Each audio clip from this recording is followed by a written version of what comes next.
अस्सलाम वालेकुम रहमतुल्लाहि व बरकातुहू। 6 क्लास, कैसे हैं बेटा आप सब। आज 13 जुलाई 2020 है बेटा। आज हम जो है नज़म हम एक है का आखिरी बंद करेंगे और साथ हम इसका मरकज़ी ख्याल करेंगे। ठीक है बेटा, आखिरी बंद है जी। सांझी अपनी खुशियाँ और गम एक हैं, हम एक हैं इस परचम के साए तले, हम एक हैं, हम एक हैं इस परचम के साए तले, हम एक हैं, हम एक हैं। इसमें बेटा ये पहले वाला बंद है, दोबारा रिपीट हुआ है। आप वो वाली भी जो है इसकी तशरीह इसमें लिख सकते हैं, लेकिन मैं आपको दोबारा इसकी समझा देती हूँ कि इस बंद में शायर जो है कलीम उस्मानी, हवाला मतन के साथ हम बात करते हैं कि इस बंद में शायर जो है कलीम उस्मानी हमें ये बता रहे हैं कि सब मुसलमान आपस में भाई भाई हैं, हमारी खुशियाँ और गम एक दूसरे से वाबस्ता हैं, किसी एक की तकलीफ़ से दूसरा भी गमगीन हो जाता है। हम मुसलमान भाइयों की मिसाल एक जिस्म की तरह है, अगर जिस्म के किसी एक हिस्से में तकलीफ़ हो तो पूरा जिस्म इससे मुतासिर होता है। क्योंकि पाकिस्तान के सब्ज़ हलाली परचम के साए तले हम पाकिस्तानी मुत्हिद और यकजान हैं, हमारे दरमियान कोई इख्तलाफ नहीं, हम एक थे, एक हैं और हमेशा एक रहेंगे। ठीक है बेटा, आपने इसकी तशरीह जो है वो नीट नोटबुक पे कर लेनी है।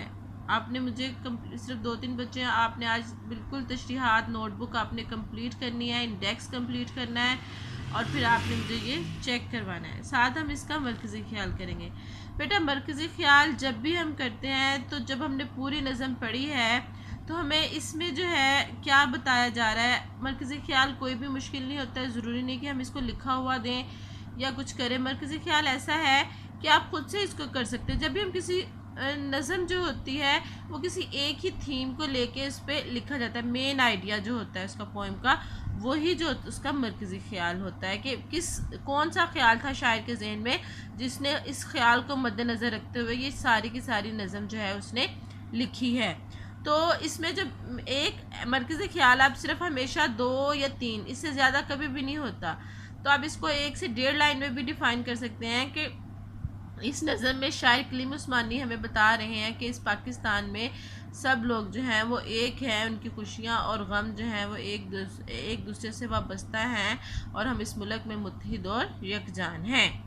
ये इसका मरकज़ी ख्याल है। अब ज़रूरी नहीं किसी बुक में लिखा हुआ हो तो तभी आप इसको बयान कर सकते हैं, आप खुद भी लिख सकते हैं। आपने नज़म को पढ़ा, उसको अच्छे से अंडरस्टैंड करें और उसका मरकज़ी ख्याल कुछ भी हो सकता है। ये कभी भी आपका टीचर कोई भी गलत नहीं करेगा, वो उस मेन आइडिया जो होता है उससे रिलेटेड हो, 1 से 1.5 लाइन में हो, उसके जो असूल हैं, तो आपका मेन आइडिया आपने खुद से मरकज़ी ख्याल लिख के मुझे चेक करवाना है। ठीक है बेटा, आपको समझ आ गई होगी। अपना बहुत सारा ख्याल रखिएगा। ओके, अल्लाह हाफिज़।